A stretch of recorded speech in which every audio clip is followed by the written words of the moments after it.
What's going on, brothers and sisters? This your brother Majors coming to you again with another video.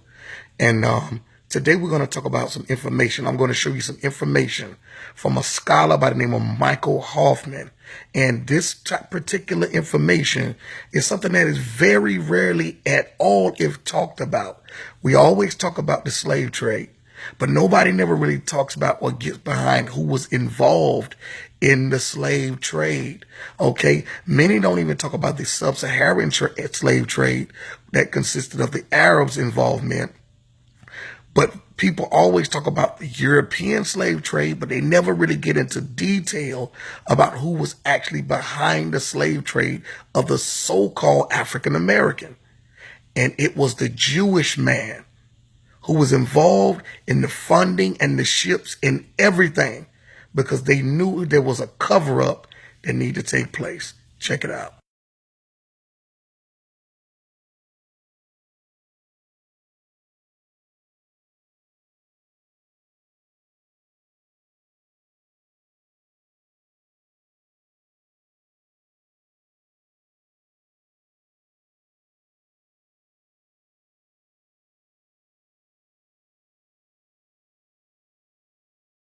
Dr. Martin's thesis is that there is an anti-black invective which runs through the sacred rabbinic literature of Judaism.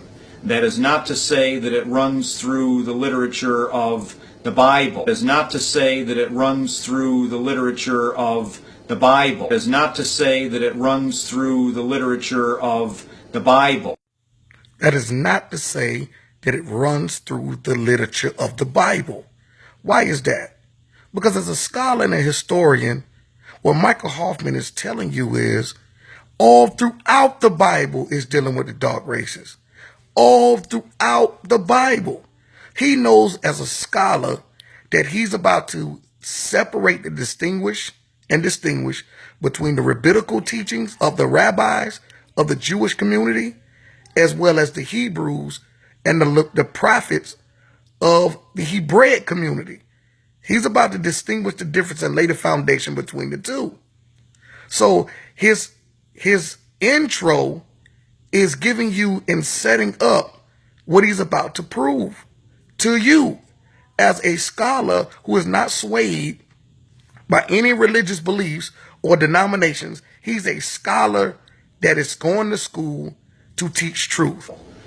Because there is a distinction between the Hebrew literature and the rabbinic literature. Because there is a distinction between the Hebrew literature and the rabbinic literature. Because there is a distinction between the Hebrew literature and the rabbinic literature. There have been, since Dr. Martin's speech, two major texts which have been issued by Judaic scholars. Jonathan Schorsch is professor at Columbia University and the author of a book entitled Jews and Blacks in the Early Modern World. Notorious anti-black racist in Judaism just happens to be Judaism's most influential and revered sage, Rabbi Moses Maimonides, who taught in his book, The Guide of the Perplexed, that blacks are subhuman. Wait a minute. Now let's get this straight. So that the rabbi writes the book that says that blacks are subhuman, which means that those who are of the Jewish community, of the highest level of rabbis, the mentality is this.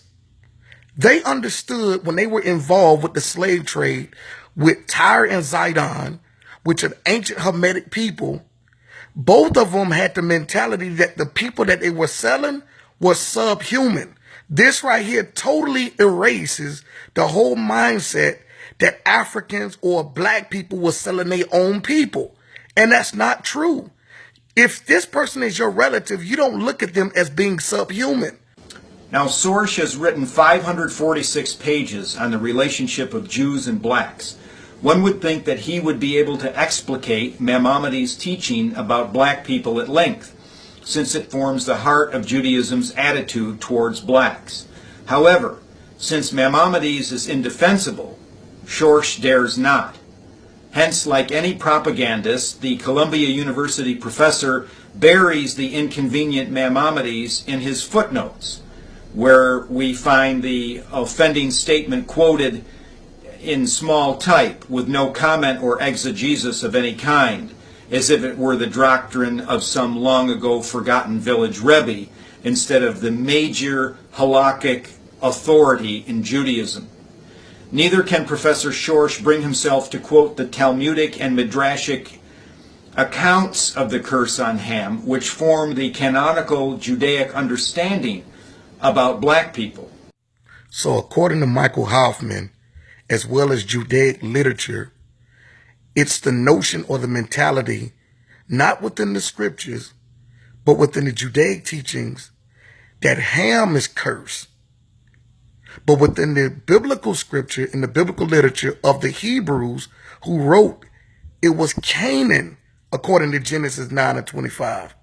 So when we adapt or we embrace the teachings that Ham was cursed, even though we aren't Hamitic people, and it still doesn't line up with scripture.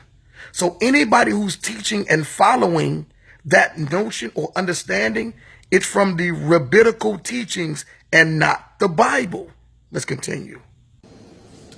By shying away from a confrontation with these texts, he does little to dispel the critique of Tony Martin and others. Professor Martin quotes these anti-black rabbinic teachings during the speech which you are about to see. How can Schorsch claim to debunk the Martins of the world when he can't even bring himself to confront the problem sacred Judaic texts? Book that the Talmud's creators, first of all, were lawyers. First of all, were lawyers. First of all, were lawyers. First of all, were lawyers. First of all, were lawyers. And Neusner went on to say, again, I remind you, we are in the hands of lawyers. Let's observe lawyer Schorsch in action. Jews and Blacks in the Early Modern World, page 139. Seeing a Jewish curse of Ham behind every English notion of black accursedness will not do. If one looks carefully, the explicit citation of Jewish authors remains extremely rare in early modern writings. Some, of course, did indeed cite Jewish authorities. But overall, the curse of Ham seems to comprise a case of intra-Christian discursive influence. Well. So we know where the story came from of the Ham curse. And we're not talking about all black people here. We're not talking about all black people on the face of the earth that's dealing with this Ham curse that the Jewish people are pushing or have the Jewish rabbis have pushed. This is how it got into your churches. This is how it got into your seminary schools. This is how it got into the earth, period, of dealing with so-called African Americans and Negroes in America by being cursed. All because of the fact that the rabbis, that the leaders trust, and nobody is fact-checking, all because they seem to believe that these are the true people of God. The Jewish Bible having been claimed as a Christian text already long before the medieval period, early modern Christian authorities continued to make use of it as a component of the Christian canon, as a component of the Christian canon, as a component of the Christian canon, as a component of the Christian canon. And that's a quote from Jews and Blacks in the Early Modern World by Jonathan Schorsch, published by the Cambridge University Press. It seems as though everybody knows what time it is. All the biblical scholars know what time it is. When will you figure it out? Do you even care? See, the mentality that people have is when they see this video, hear this video, they have word triggers that's already been implanted into their psyche, into their spirit man's. So when they hear it, the first thing they do is it responds as a message of hate. But brothers and sisters, I can deal with it. Because we're living in a day right now where the truth is the new hate.